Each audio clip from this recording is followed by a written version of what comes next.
បាទជំរាបសួរពុកម៉ែបងប្អូនថ្ងៃនេះខ្ញុំបានតកួនពីបាច់បងប្អូនណាយើងយកមកការឆាគ្រឿងសាច់មាន់អញ្ចឹងបងប្អូនណាជាមួយអំពិលទុំហ្នឹងហើយបងប្អូនអើយហើយពេលល្ងាចចេះយើងមិនដឹងថាបានអីហូបទេបងប្អូនអើយខែភាសាអញ្ចឹងមានតែតកួនរស់ខ្ចីខ្ចីអញ្ចឹងទៅបន្លែក្បែរផ្ទះបងប្អូនណាយើងហាន់គ្រឿងហាន់អីស្លឹកគ្រៃរមៀតស្លឹកក្រូចសើចអីហ្នឹងបងប្អូនណាអ្វីដែលយើងអាចធ្វើបាននៅជិតផ្ទះយកមកធ្វើអញ្ចឹងទៅបងប្អូនណាបងប្អូនយើងលាងទាំងអស់ហើយហាន់អីអស់ហើយយើងចាប់ផ្ដើមបុកគ្រឿងแล้วហើយអញ្ចឹងណាបងប្អូនណាព្រោះឆាគ្រឿងនេះត្រូវការគ្រឿងច្រើនមុខបងប្អូនអើយតម្រាំតែបានធ្វើហើយហ្នឹងគឺទៀបតបច្រើនដែរបងប្អូនណាអ្នកណាយល់អារម្មណ៍ហ្នឹងដឹងហើយបងប្អូនណា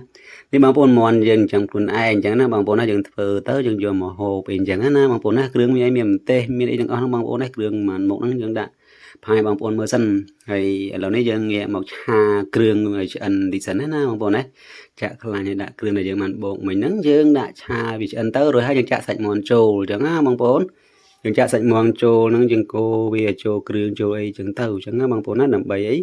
យវាសាច់ហើយនឹងគ្រឿងចូលគ្នាមានរសជាតិឆ្ងាញ់អញ្ចឹងណាបងប្អូនណាបើសិនជាក្នុងករណីដែលយើងអត់បានកូរវាទេដាក់ទៅសាច់ឲ្យសាច់អីចឹងណាបងប្អូនណារៀនធ្វើទេបងប្អូនអើយខ្ញុំមិនជាជំនាញអីទេគាត់ថារៀនធ្វើទាំងអស់គ្នាទៅបងប្អូនណាឲ្យបានញ៉ាំអញ្ចឹងណាបងប្អូនណាសំខាន់ឲ្យឆ្អិនទៅយើងញ៉ាំបានហើយបងប្អូនណាហ្នឹងហើយនេះបងប្អូនណាឥឡូវនេះយើងចាប់ផ្ដើមពុះហើយយើងដាក់បន្លែម្ដងបងប្អូនណាបន្លែតកួនយើងដែលបានហាន់ហើយលាងទឹកស្អាតហ្នឹងយើងដាក់វាចូលទៅបងប្អូនណាព្រោះតកួនឆាប់ឆ្អិនទេបងប្អូន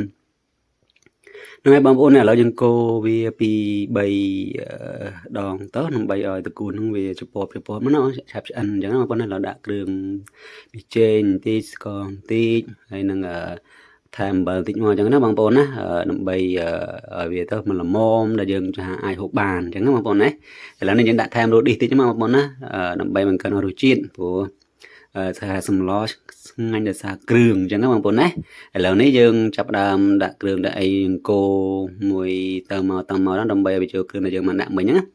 ឥឡូវនេះយើងចិញ្ច្រំណាបងប្អូនណាយើងដួសទឹកដែលយើងបានដាក់នឹងពីឆាហ្នឹងយកមកដាក់ចូលជាមួយនឹងអំពិលទុំរួចហើយយើងចាក់ចូលវិញមកដើម្បីឲ្យវាចូលជាតិណាបងប្អូនណា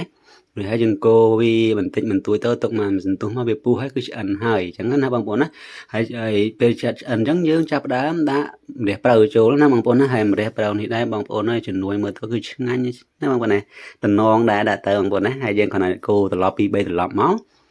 ហើយវាចាប់ដើមឆ្អិនហើយណាបងប្អូនណាបន្តមកយើងដាក់ម្ទេសចុងក្រោយបងប្អូនអើយដើម្បីបង្កើនរសជាតិឆ្ងាញ់តាមពិតយើងត្រូវបេះម្ទេសដាក់ក្លុកជាមួយអញ្ចឹងណាបងប្អូនណាដោយសារតែមានក្មេងហូបមានអីអញ្ចឹងទៅយើងអត់បានដាក់ទេយើងដួសដាក់ហើយយើងដួសទុកហើយមកយើងដាក់